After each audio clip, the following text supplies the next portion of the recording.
বানাবো আলু দিয়ে শাকের একটু জাস্ট ঘন্ট টাইপের করব। তো তেলের উপরে পেঁয়াজ, পাঁচফোড়ন আর একটু রসুন, 2-4টে কুচি রসুন দিয়েছি, দিয়ে মোটামুটি আলুগুলোকে বেশ লাল লাল করে ভেজে নিয়েছি। এবার মাছের একটু তেল ছিল, তো সেই তেলটার মধ্যে অ্যাড করে দিই।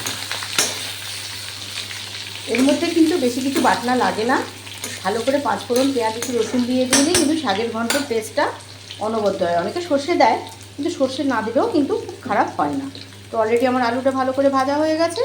এবার এর মধ্যে আমার ভালো করে দিয়ে রাখা, সুন্দর করে 2-3 বার করে ছেঁকে ছেঁকে নিতে হয়। শাক কখনও কিন্তু একভাবে ধুতে নেই, বারবার 3বার জল দিয়ে ধুয়ে নিতে হয়, ওপর থেকে ছেঁকে নিতে হয়। তো অলরেডি শাকটা এর মধ্যে অ্যাড করি, দিয়ে দিয়েছি নুন, দিয়ে দিয়েছি হলুদ। এবারে এখানে একটু আমার আদা কাঁচা লঙ্কা বাটা অল্পই দেবো, জাস্ট একটু গন্ধটা হওয়ার জন্য। দিয়ে আবার আমি ঢাকা দিয়ে দেবো। কোনো বাটনা না দিয়ে জাস্ট পাঁচফোড়ন আর পেঁয়াজ আর একটু শুকনো লঙ্কা দিলাম, আর একটু আদা বাটা, সেটা তো নামমাত্রই দিয়েছি তোমাদের সামনে, তোমরা দেখেছো। আমার শাকের ঘন্ট রেডি।